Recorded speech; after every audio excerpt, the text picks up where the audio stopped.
S'il y a bien un lieu qui attire dans les Pouilles, c'est Alberobello. 11 000 habitants. Mais chaque été, plus d'1 million de visiteurs. Dans ce village classé patrimoine mondial de l'UNESCO, on trouve l'une des plus curieuses habitations du monde, les fameux trou-lits. Ces drôles de maisons cylindriques, datant du XVIe siècle, sont le symbole des Pouilles. Cette région du sud-est de l'Italie, devenue en quelques années l'une des destinations phares en Europe. Hugh Jackman, Jude Law, Emily Ratajkowski, Ivanka Trump, Meryl Streep ou encore Madonna, pour ne citer qu'eux, font partie des nombreuses stars venues goûter à l'atmosphère authentique des Pouilles. Des citadelles blanches perchées à flanc de falaise, des côtes aux eaux cristallines et une campagne préservée. Ici, c'est l'Italie discrète et branchée.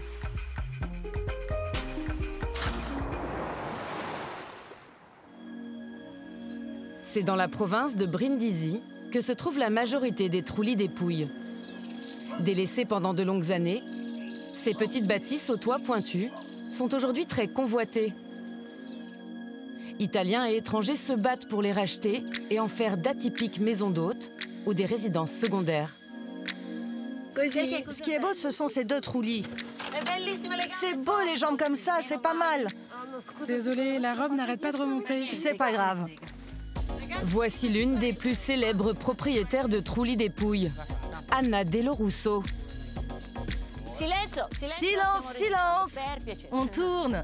Celle que l'on surnomme la Lady Gaga de la mode.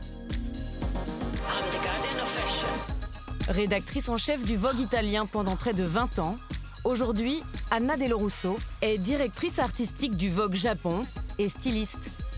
Une icône de la mode, adulée sur les réseaux sociaux. Alors il faut que vous vous rapprochiez.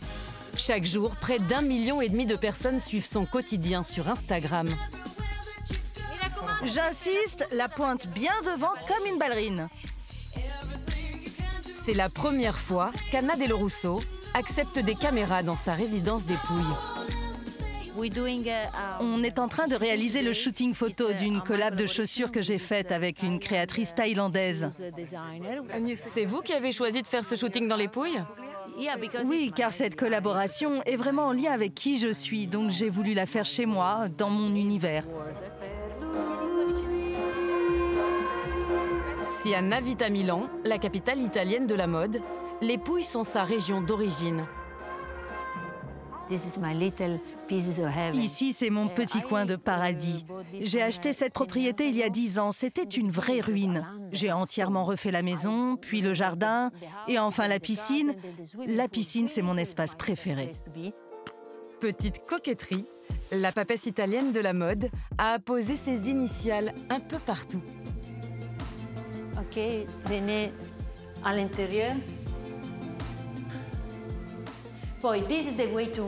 J'ai choisi de décorer l'intérieur de façon baroque, notamment avec des œuvres de style religieux.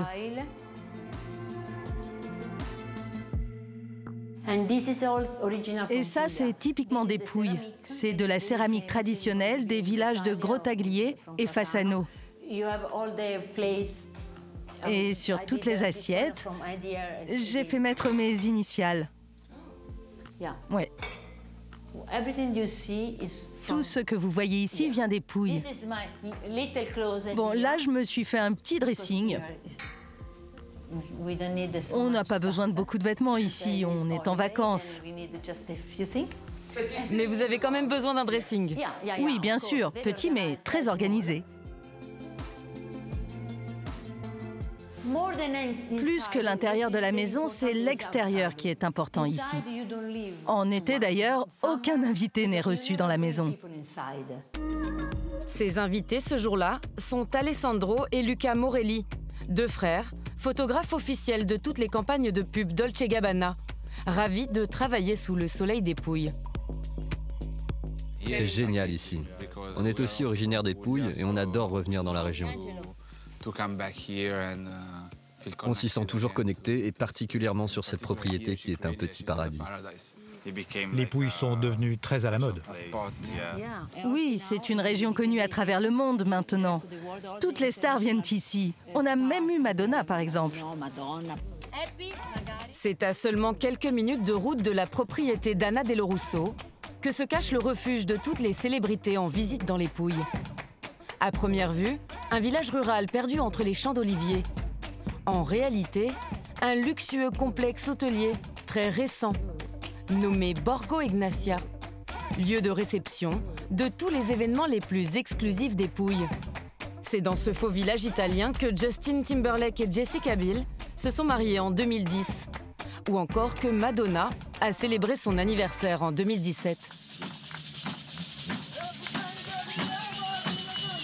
Ce soir-là, en plein cœur de l'hôtel, face à ses proches, la chanteuse fait le show.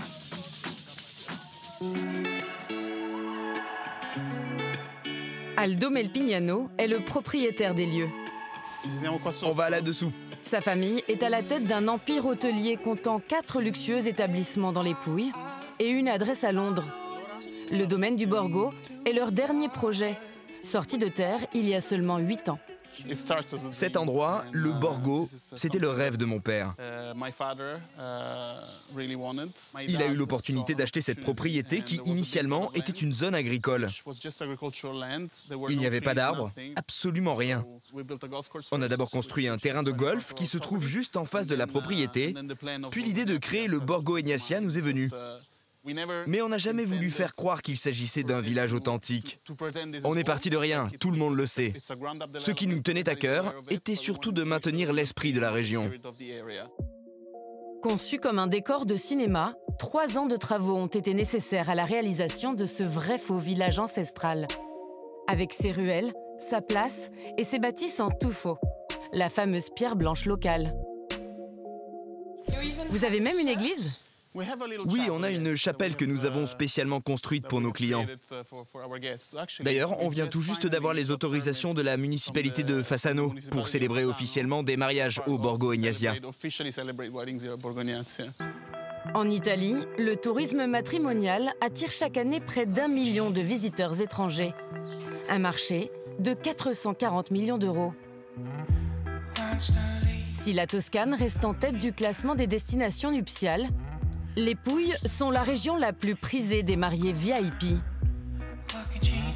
L'un des derniers à s'être marié ici, c'est David Hasselhoff. C'était en juillet dernier. Barbara Carolaggi est l'experte française des mariages dans les Pouilles. Salut Manuela. Bonjour. Comment ça va? Ça va. Prête pour le mariage? Anxieuse, bien sûr. Diplômée d'une grande école de commerce française, cette Corse mariée à un Italien a fondé ici il y a 3 ans son agence spécialisée dans l'organisation de mariages dans les Pouilles. L'entrée va se faire par ici. Les mariés pourront suivre ce petit chemin. À gauche, il y aura la Vespa pour le cocktail de bienvenue. Le mariage de Manuela aura lieu ici, dans 3 jours. On a demandé à mettre les tables du buffet autour de la piscine et les chaises ici, bien espacées. Oui, voilà, c'est ça. Manuela travaille dans l'industrie de la mode à Milan. Comme le veut la tradition italienne, elle tenait à organiser son mariage dans sa région d'origine, et plus précisément dans l'une de ses masserias, ses anciennes exploitations agricoles. Pourquoi avez-vous choisi de vous marier dans une masseria? J'ai choisi de me marier ici parce que c'est une bâtisse très typique de la région. Et parce que, en fait, je n'aime pas les mariages dans des lieux artificiels. Je crois que je préfère les endroits plus authentiques, typiques du Sud, en fait. Le sud de l'Italie regorge de masserias, comme celle-ci transformée en luxueuse maison d'hôtes. Joli travail, au revoir. Ciao. Ici, rien de clinquant, mais une atmosphère rurale chic. Dans les masserias qui ont respecté l'identité et l'authenticité du lieu, on retrouve des objets du quotidien qui appartenaient à cette réalité agricole. Et on retrouve l'emblème des Pouilles, qui est l'olivier. On dit qu'il y a plus d'arbres d'olivier dans les Pouilles que d'habitants en Italie. Donc chaque habitant en Italie aurait son arbre dans la région des Pouilles. Mais les Pouilles, ce n'est pas seulement cette campagne chic.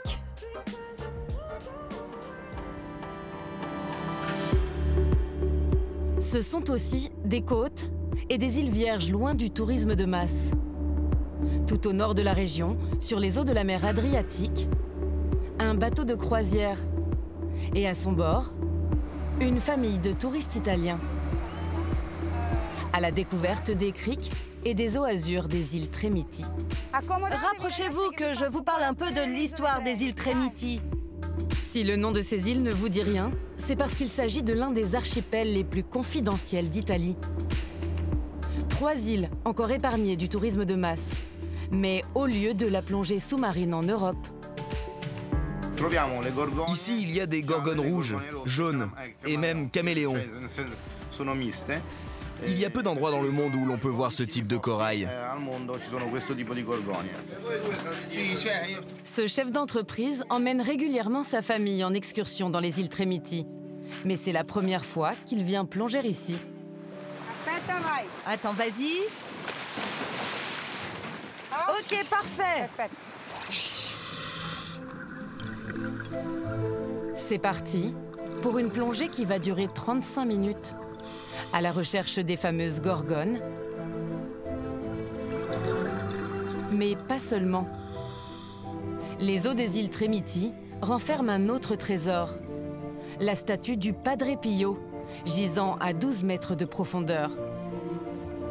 Padre Pio, c'est l'un des moines italiens les plus célèbres. On vient le vénérer de tout le pays.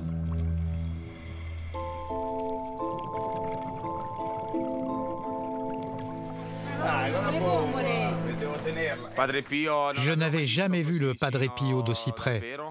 Il est vraiment très grand, très imposant. C'est vraiment beau.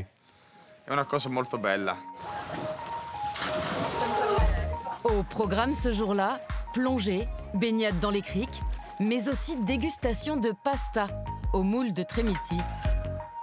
On passe à table. Les produits culinaires des Pouilles et plus globalement la gastronomie du sud de l'Italie sont l'une des autres richesses qui séduisent ici les touristes. Au sud de la région, côté mer ionienne, voici l'une des stars actuelles de la cuisine en Italie. Un grand mangeur, un grand mangeur. Son nom, Francesco Macapani Missoni. Jet-setter, fils de la célèbre créatrice de mode Angela Missoni. Ce jour-là, il vient présenter quelques-unes de ses recettes de famille au manager d'un restaurant et d'une plage privée très en vue dans les Pouilles. On a les linguini aux courgettes de Francesco, par exemple. Ce sont mes préférés. Ce sont des plats très simples en fait. Ah oui, très très simple.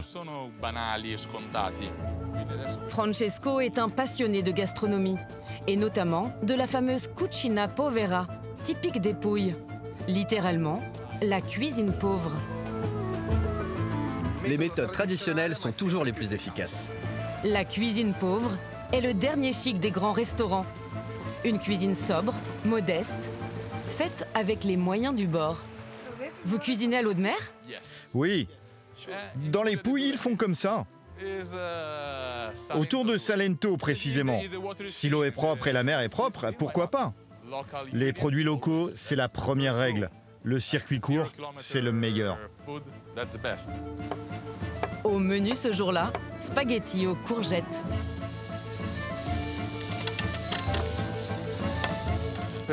Pour faire de bonnes pâtes à la sauce tomate, il faut de bonnes tomates, un bon basilic et de l'ail de qualité. C'est tout. On a la chance d'avoir de bons ingrédients ici. Exactement. C'est ça le vrai trésor de notre terre. Exactement. Cet origan-là pousse ici sur les rochers du bord de mer. Si vous le goûtez, il a un petit goût de mer un peu salé. C'est étonnant et c'est très bon. C'est cool de cuisiner avec la mer derrière toi. Hein? Oui, c'est beau, vraiment agréable. C'est prêt. Tu sens les courgettes? Buon appetito. Buon appetito.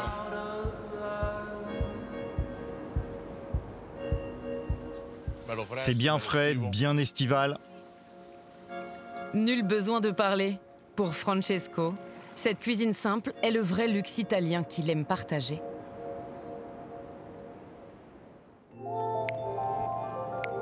Du côté de la Masseria Fulcignano, c'est enfin l'heure des festivités.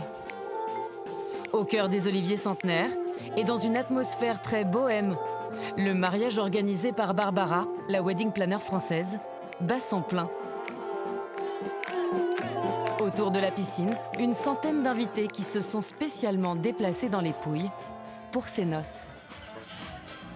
La botte secrète de l'Italie est désormais la deuxième région la plus visitée du pays.